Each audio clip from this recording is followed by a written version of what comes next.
ओम नमः शिवाय। बोलिए श्री शंकर पार्वती भगवान की जय।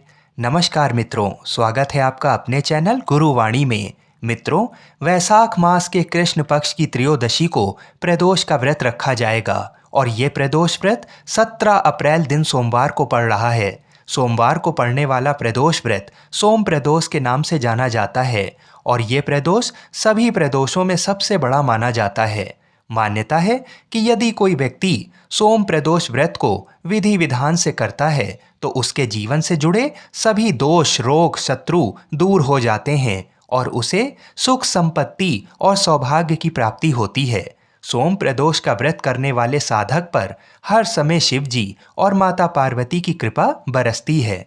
आज के इस वीडियो में हम आपको प्रदोष व्रत की संपूर्ण पूजा विधि बताएंगे और पंचांग के अनुसार ये भी बताएंगे कि त्रयोदशी तिथि कब से कब तक है और पूजा करने के लिए अति शुभ प्रदोष काल का समय क्या रहेगा। और वीडियो के अंत में सोम प्रदोष की व्रत कथा को भी सुनेंगे, तो अपना अमूल्य समय निकालकर वीडियो को पूरा अवश्य देखिएगा।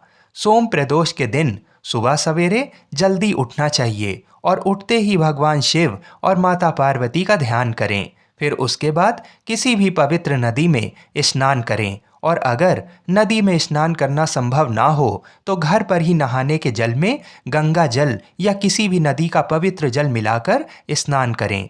उसके बाद प्रदोष व्रत का संकल्प करें और भगवान से प्रार्थना करें कि हमारे व्रत को वह सफल बनाएं। प्रदोष के दिन 2 बार भगवान शिव की पूजा करने का विधान है, एक सुबह के समय और दूसरा सूर्यास्त के समय जब प्रदोष काल का समय हो। ये पूजा आप घर पर भी कर सकते हैं और अगर किसी शिव मंदिर में जाकर शिवलिंग की पूजा करते हैं तो वह अति उत्तम होता है। सर्वप्रथम भगवान शिव का जल से अभिषेक करें। उसके बाद दूध दही घी शहद और शक्कर से भगवान शिव का अभिषेक करना चाहिए। फिर एक बार पुनः स्वच्छ जल से शिवलिंग का अभिषेक करें। उसके बाद कम से कम 5, 7 या 11 बेलपत्र अवश्य चढ़ाएं। बेलपत्र पर अगर आप चंदन से राम लिखते हैं तो ऐसा करने से शीघ्र ही हमारी मनोकामनाएं पूर्ण होती हैं। बेलपत्र चढ़ाने के बाद तिल जौ अक्षत भगवान शिव को चढ़ाएं। फिर शिव जी को जनेऊ पहनाएं। उसके बाद सुगंधित सफ़ेद फूलों से भगवान का श्रृंगार करें और पान में सुपारी लौंग इलायची आदि रखें और भगवान को भोग लगाएं। भगवान शिव को इत्र भी अवश्य लगाना चाहिए।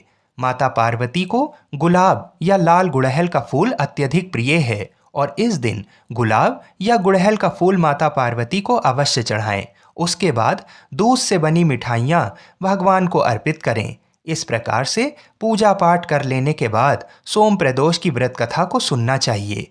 तो आइए भगवान शिव और माता पार्वती के चरणों का ध्यान करते हुए सोम प्रदोष की व्रत कथा को सुनते हैं। प्राचीन कथा के अनुसार एक नगर में एक ब्राह्मणी रहती थी। उसके पति का स्वर्गवास हो गया था। उसका अब कोई आश्रयदाता नहीं था, इसलिए प्रातः होते ही वह अपने पुत्र के साथ भिक्षा मांगने निकल पड़ती थी। भिक्षाटन से ही वह स्वयं व पुत्र का पेट पालती थी। एक दिन ब्राह्मणी घर लौट रही थी तो उसे एक लड़का घायल अवस्था में कराहता हुआ मिला। ब्राह्मणी दयावश उसे अपने घर ले आई। वह लड़का विदर्भ का राजकुमार था। शत्रु सैनिकों ने उसके राज्य पर आक्रमण करके उसके पिता को बंदी बना लिया था और राज्य पर नियंत्रण कर लिया था, इसलिए वह मारा मारा फिर रहा था। राजकुमार ब्राह्मण पुत्र के साथ ब्राह्मणी के घर में रहने लगा। एक दिन अंशुमती नामक एक गंधर्व कन्या ने राजकुमार को देखा और उस पर मोहित हो गई।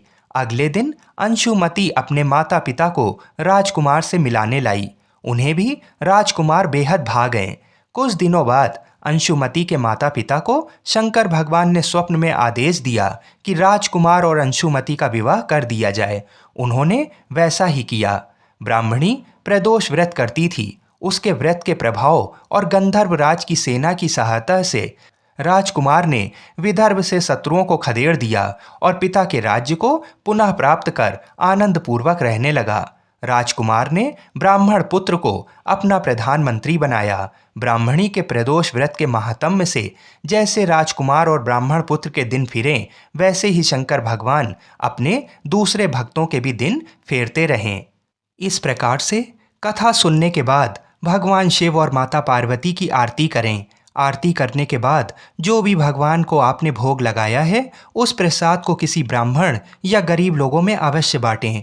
उसके बाद फिर आप स्वयं भी प्रसाद को ग्रहण कर सकते हैं।